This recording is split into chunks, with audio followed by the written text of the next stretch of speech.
la reine Elisabeth II est de retour au château de Windsor aujourd'hui après avoir passé son premier week-end à Sandringham depuis des mois. La reine est revenue au château de Windsor mardi, après avoir passé un long week-end dans sa maison bien aimée à Norfolk, a déclaré une source du palais. La souveraine se sentirait rafraîchie après son séjour sur le domaine de Sandringham. Cette mise à jour apportée par le Daily Mirror va sûrement remonter le moral des observateurs royaux soucieux de la santé et du bien-être du monarque de 95 ans. À Sandringham, la reine a été aperçue en train de faire le tour du domaine à plusieurs reprises, y compris plus tôt dans la journée. Selon des sources royales, le monarque a tenu plusieurs réunions avec le personnel de Sandringham au cours des derniers jours. De plus, elle partage son temps entre la soi-disant grande maison, sa résidence principale à Norfolk où elle accueille également sa famille élargie pendant les vacances de Noël, et Wood Farm, un cottage de 5 chambres où feu le prince Philippe a passé la plupart de ses années de retraite. Avant le début de la crise du Covid, le week-end de la reine loin de Windsor a eu lieu après que l'homme de 95 ans aurait eu l'intention d'organiser un Noël royal traditionnel à Sandringham. La fête royale d'hiver, la première depuis la mort du prince Philippe en avril, aurait eu lieu après que les membres de la maison des Windsor n'aient pas pu se réunir l'année dernière pour célébrer Noël avec la reine en raison de la pandémie.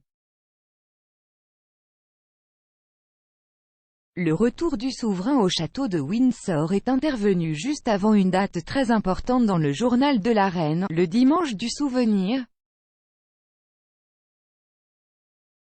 Le monarque respecte actuellement les ordres de ses médecins de se reposer et d'effectuer uniquement des tâches de bureau légères et des audiences virtuelles. En conséquence, elle a annulé quelques engagements clés en personne, notamment un voyage en Irlande du Nord le 20 octobre et sa participation à la réception en soirée de la COP26. Elle manquera également le Festival du Souvenir au Royal Albert Hall samedi, auquel assisteront sûrement d'autres membres de la famille royale en activité.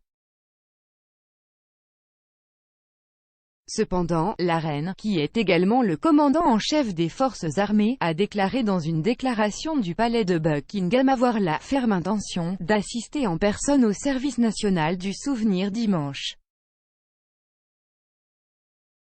Son désir d'être au cénotaphe a également été souligné par une source royale, qui a déclaré « La reine était ravie d'avoir pu faire le voyage à Sandringham, qu'elle prévoyait depuis un certain temps.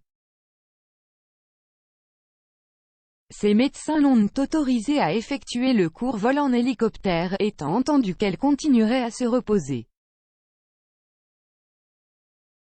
Sa Majesté est déterminée à faire les commémorations du dimanche du souvenir au cénotaphe cette semaine, une date qui est inscrite dans son journal.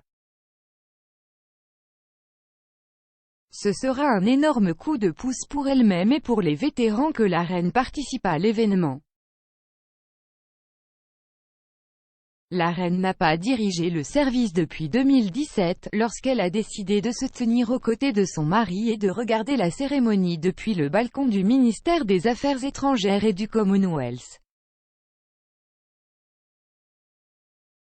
En conséquence, le prince Charles dirige désormais le pays dans une minute de silence respectueuse et dépose une couronne de coquelicots au pied du cénotaphe en son nom. La reine pourrait rencontrer son petit-fils le prince William aujourd'hui après son retour à Windsor. Le duc de Cambridge se trouve aujourd'hui au château de Berkshire pour diriger sa première cérémonie d'investissement en personne depuis le début de la pandémie. Parmi les personnes qui reçoivent leurs honneurs aujourd'hui dans le Berkshire, il y a le champion de football Marcus Rashford. Des distinctions peuvent être décernées par la reine, mais le prince Charles, William et la princesse Anne peuvent intervenir et diriger la cérémonie en son nom pour soutenir la souveraine dans ses fonctions. Alors que William est dans le Berkshire, le prince de Galles entreprend plusieurs engagements à Tinendware.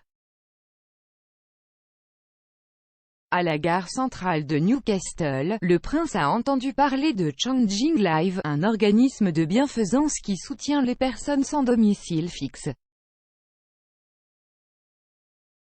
Il a ensuite sauté dans un train pour marquer le 40e anniversaire du système Nexus Tinendware Metro.